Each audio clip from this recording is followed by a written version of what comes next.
We know the story of the Declaration of Independence with the benefit of 200 years hindsight. It is the story of determined individuals who created a mighty nation founded upon treasured ideals. But at the time, 56 men knew only that their pursuit of liberty also meant they were committing treason and sedition against their ruler, King George III. That while confident in the righteousness of their cause, they understood they were risking all they had, including their very lives. And for every man like Benjamin Franklin or Thomas Jefferson, there are others whose lives and legacies are less well known, who waited in line for their turn to sign and had a lot of time to think about the choice they were about to make. Thomas Heyward Jr. had much to consider. He was one of the wealthiest men there. He had studied law in England, and his father was loyal to the British king. Declare independence from the mother country. I dare say that if you did such a foolhardy thing, you would likely hang for it. Did these words of warning from a concerned father still ring in his ears? Did he really believe that these fractious colonies could unite as one against a powerful king, wholly determined to retain his American colonies? The debate is over, and now it's Thomas Jr.'s turn to place his name on this document. This Declaration of America's Independence. There is no turning back now. Heyward's ancestors had lived in South Carolina for generations. His father was born there, and so was he, on July 28, 1746. His world was the family plantation in St. Luke's Parish, at the heart of which was the family home, Old House. His father, Colonel Daniel Heyward, had amassed 15,000 acres of land, and like many low-country planters, he had enslaved Africans who worked the land, growing rice which enriched the Heyward clan. Thomas Jr. was fascinated with plants and agriculture. He studied every aspect of the operations of the plantation, hoping one day to assume charge of the family business. While Daniel Heyward did hope that his son would carry on the operation of the family's plantations, first, it was more important that Thomas receive a first-rate education to study law in London. Heyward proved to be a capable student and was accepted to the English bar in 1770. But as an American from the colonies, he was looked down upon by his British peers. He instead returned to South Carolina, where he married and began to practice law in Charleston, just as tensions between colonists and the British Empire were reaching crisis levels. South Carolina was particularly divided by the growing push for independence. Those loyal to the British Crown and those who supported independence were equal in number. Daniel Heyward was reluctant to back the Patriot cause. Thomas grew more determined to fight for it. His Utah neighborhood was one of the more patriotic-minded regions, feeding Thomas's opposition to British rule. Given his outspoken opposition to Britain, Heyward was elected to the General Assembly of South Carolina and helped draft the colony's new constitution, making South Carolina the second American colony to draft its own governing document. In 1775, Heyward was then elected as one of South Carolina's delegates to the Second Continental Congress in Philadelphia. At just 30 years of age, Thomas is one of the youngest delegates in attendance. After participating in the lively debates, Thomas voted with the others to declare independence on July 2, 1776. Declaring one's independence was a historic step, but clearly, America was going to have to fight to secure its freedom. Heyward was ready to do his part in the coming battles. Already elected as a captain of artillery in the Charlestown Battalion of Artillery, Heyward rejoined his unit after returning from Philadelphia. In December of 1778, British forces swiftly captured Savannah, Georgia, looking to build a new base of support in the South. The Revolutionary War, which had largely been fought in the North, was now on his family's doorstep. In February of 1779, Captain Heyward and the Charlestown Battalion of Artillery were hustled into position to oppose a British force that had recently landed on Port Royal Island.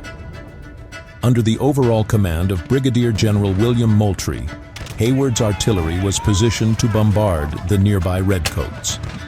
Amidst shot and shell, Heyward's 6-pounders coolly fired upon the British regulars and damaged their one cannon. Somewhere during this sharp battle, Heyward was wounded in the arm. Despite their victory at Port Royal Island, the British threat remained. And on April 29th of 1779, a large force of Redcoats under the command of Brigadier General Augustine Prevost marched from Savannah towards Charleston. Marching near Heyward's old house home, British soldiers raided the family's cornfields and threatened their property. Thomas's father, with the support of 2 of his overseers, drove off these looters. But the soldiers returned with a full company of men and regained their advantage.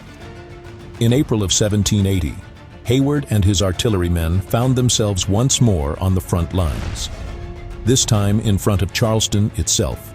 Positioned within the Hornwork, the city's most formidable defensive position, Heyward's guns were vital to holding back the advancing British forces. Heyward and his 26 men were under constant fire as the British lobbed mortar shells at the American position. After being battered by the British for weeks on end, General Benjamin Lincoln, Heyward's commanding officer, surrendered to General Henry Clinton and the British Army on May 12, 1780.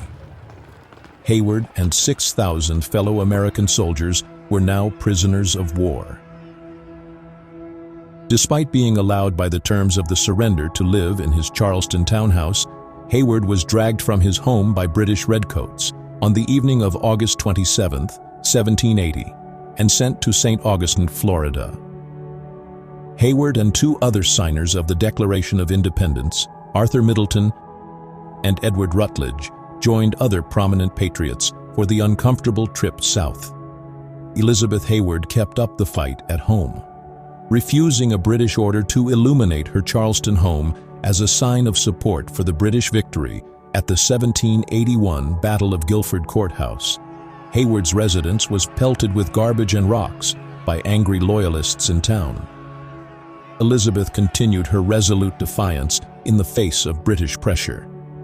Meanwhile, Heyward, along with several of his compatriots, reworked the lyrics of the British national anthem, God Save the King, into God Save the 13 States.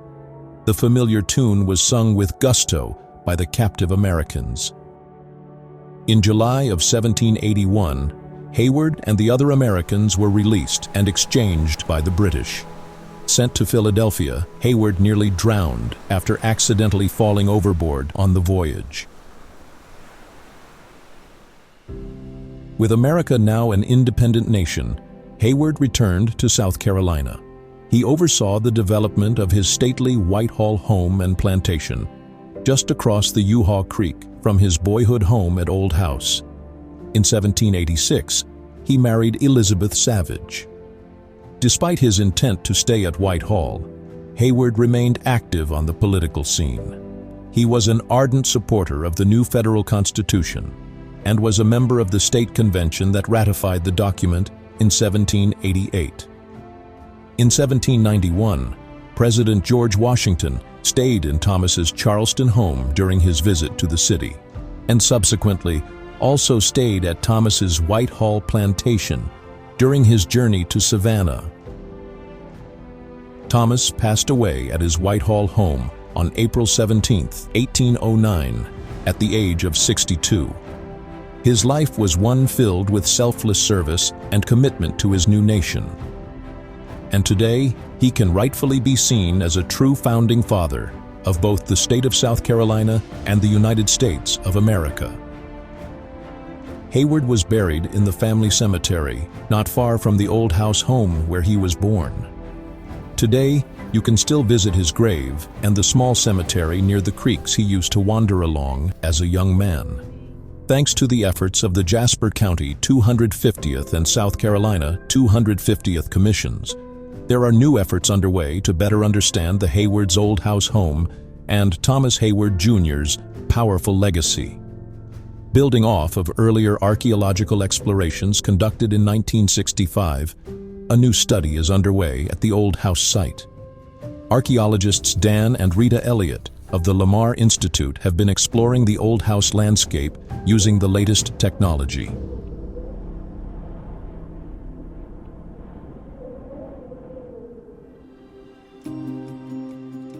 We brought some new technology to the site that included a controlled metal detector survey, looking for any evidence of a battlefield or encampments from the Revolutionary War.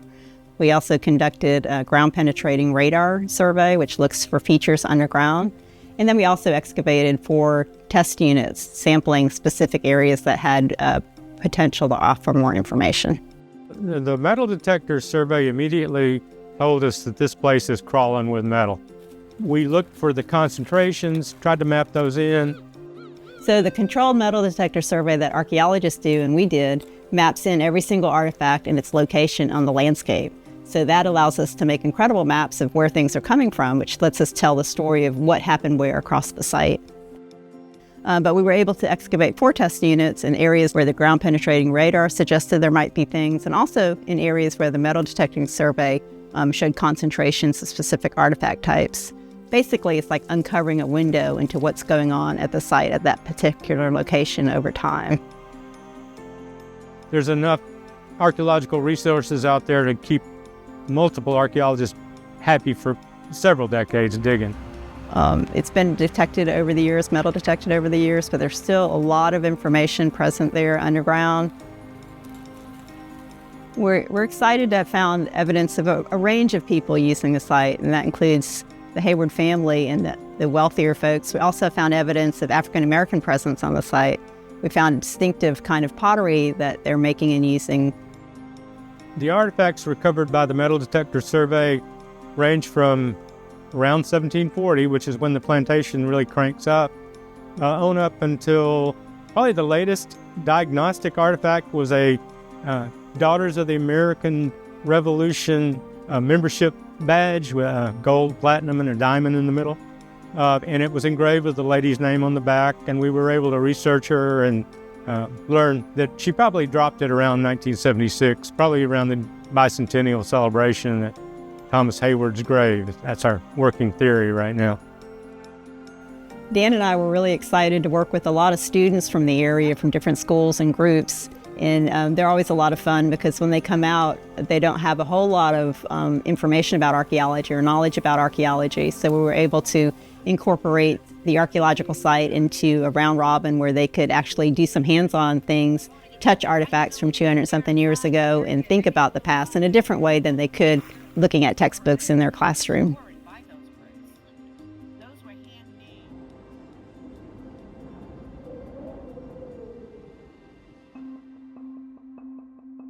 So now we're in our archaeology lab, middle ground lab here, and wanted to show you some of the more interesting things we found on the site.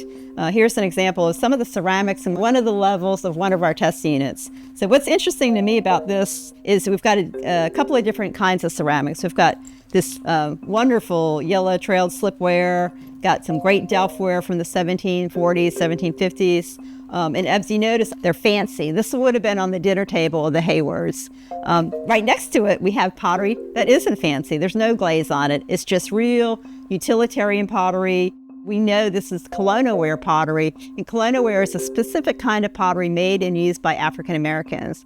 And it also says these are the people doing the work. They're the people cooking the food, serving the Heywards in these fancy dishes that go on the table. So it's a nice juxtaposition that's just shown here on these kinds of ceramics that we've excavated. This is a silver spoon. It's broken and been ground off on the end here, so it could still be used as a spoon. We find these on Civil War sites quite frequently where the soldiers are trying to travel light and not carry a whole lot of stuff in their knapsacks, and they'll take a spoon and whack off the end of it and use it as an eating utensil. So that's my theory. A soldier left it here. Gives us some great information on the back. There's a maker's mark. So thanks to Google, we found this in the field, and within minutes, maybe a minute, Rita discovered that this spoon was made from 1852 to 1855. So it's miraculously, datable to within a 3-year span or so. So another interesting artifact we found at the Old House Plantation was this kevel. This is pointing out to the maritime component of the site. And this kevel would have been either mounted on a vessel or mounted on a dock. And we're getting in the area where there was a ramp going into the marsh, had docks and a lot of maritime activity. So this would have been mounted, say this is the piece of wood of the dock, like this, and the bolts would have gone through the wood. You can still see a bolt right here. And then when you go to moor your vessel, you would get the rope and wrap it around in a figure 8. So this would help tie your boat to the dock so it wouldn't go away. And we know that based on the size of this, it likely would have held a vessel of 30 to 40 feet long. So this would probably be, a vessel being used to unload and load up different goods and being shipped by the Heywards, like rice and things like that. Another interesting artifact that we found is this small silver coin. It's got King Charles on the front, and the date 1773. And on the back, it's got a coat of arms. And the back tells us that it's made in Mexico City. And this was legal tender in the United States until the 1850s. So it doesn't mean that there were Spanish people there. This has got a hole through it, you can see. It's probably worn around the neck or other part of the human body as a little talisman or good luck charm. So it's legal tender, it's silver. This is an interesting artifact, interesting in a different way from all of our other interesting artifacts. But this is a padlock, and it's almost complete. So it's iron, wrought iron, made by a blacksmith, a locksmith, and then it's got a brass escutcheon around here. And it's in pretty good shape. The cool thing about padlocks are they're diagnostic. So by the shape, we can pretty much date this to probably about late 18th, early 19th century. But also what it tells us is they're locking something up, right? So there's something valuable here, whether it's a chest full of sugar or silver. So it shows, again, it points to the Heywards' status that they have valuables worthy of locking up.